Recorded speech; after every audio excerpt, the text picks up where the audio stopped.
Hello, everyone. Thank you for tuning into my artist portfolio presentation. To begin, I was born in a small town outside of Tampa, Florida. At the age of 8, my family moved to Miami, where I experienced my formative years. During that time, I found my love for art at a magnet middle school, specifically through photography at the age of 12, when I was given my first SLR camera. Throughout the course of becoming a young adult, my passion for photography ebbed and flowed, as I loved the craft but did not realize the medium's potential as an expressive art form. The only thing I wanted to do when I went to college was to get into a darkroom. At UNF, I played around with the idea of considering majors like communication or education, but deep down, I knew I couldn't shake my undying passion for photography. Once I took my first Intro to Black and White class, I knew I wanted to pursue any career in photography. Going to UNF has shown me how great having an artistic community can be. Between the dark rooms, alternative processes rooms, and critiques with classes and professors, I always felt like I was being pushed to the best of my artistic ability. That being said, as my concentration became more and more focused on obtaining a bachelor's degree in photography, my investigation and experience within all mediums of art grew as well.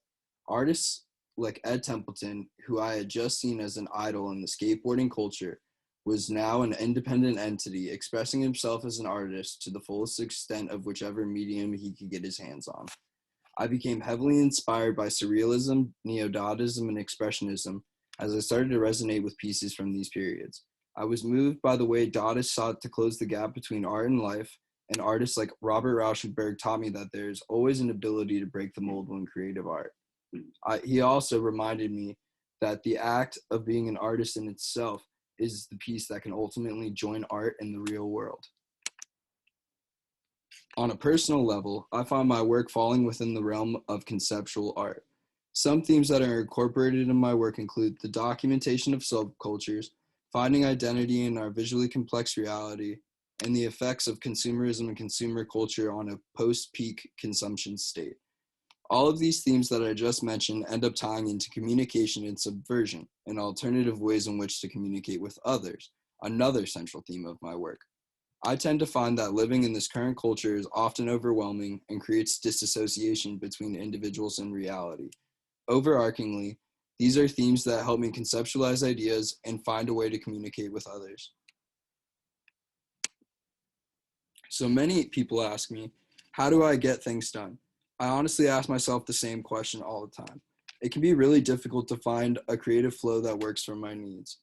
I normally do a process that works within note-taking and to-do lists, reference photos, execution and development, and experimentation.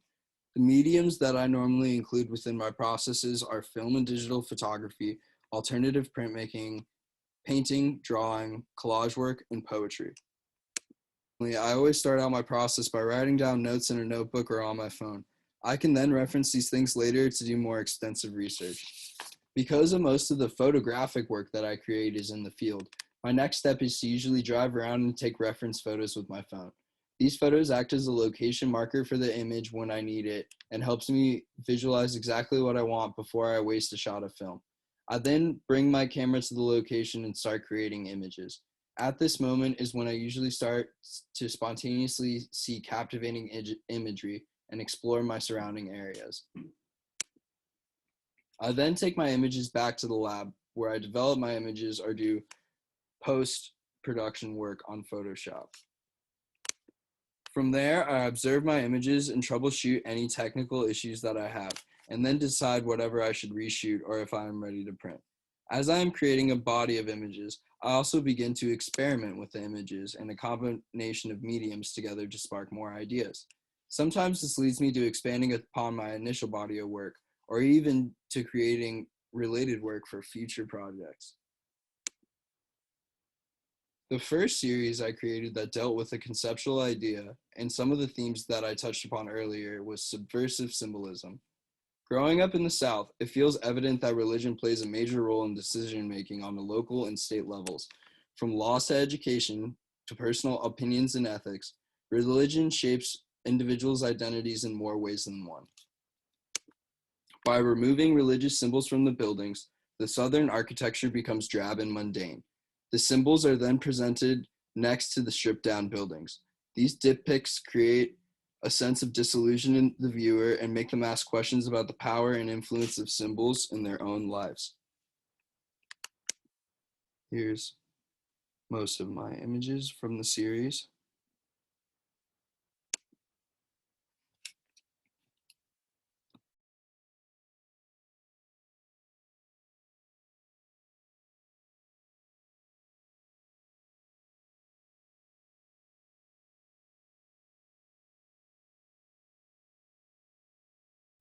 The second photographic series I conceptualized was A Thought in My Head, a progression of self-portraits using combined mixed media and digital techniques to create compositions discussing topics of self-identity, mental health, and introspection. This series of images spurs the dialogue with the viewer as the viewer takes a look into my personal expression and exploration of my thoughts and emotions. If the viewer can reconsider how they treat themselves among others with mental health issues, as well as somehow relate the work to their own life in a personal way, I feel as if my work has done its job. Creating conversations about mental health and self-identity can positively shift the way we all view these issues and potentially make it easier for those who don't feel like they have a voice.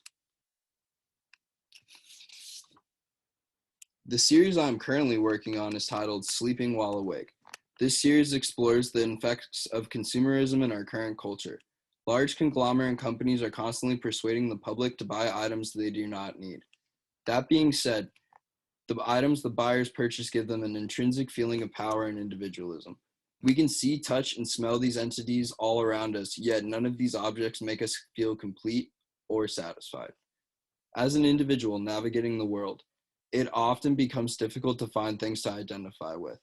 Living within this realm of consumerism creates a disassociation between reality and the individual. All of these images of advertising and areas of consumption are shot on the Holga camera. The Holga camera was a mass-produced camera in the 80s that made shooting 120 films accessible to the average person. In turn, Holga cameras create surreal, low-fidelity aesthetic images that juxtapose clean, new, and ever-changing consumer spaces we all inhabit. This series will comment on how the massive influx of information has caused us to become disassociated from our lives and unknowledgeable about its impending impact on our visual environment.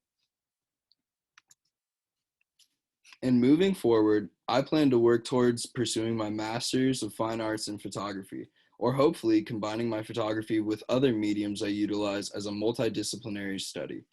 Right now, I'm working for a commercial photographer named Ryan Ketterman. Working with Ryan has really helped me gain experience in lighting images in the field and networking with others. I plan to continue to work for Ryan when I get out of school and in between the time I graduate and go to grad school. I also plan on taking my little time off from school to fine-tune my artwork I have been contemplating and hopefully find time to communicate and network with other artists in the community. Lastly, I would like to say thank you to all my professors, teachers, mentors, friends, and family who have helped me and inspired me to pursue making art as a career. I could not have done it without you. Thank you so much.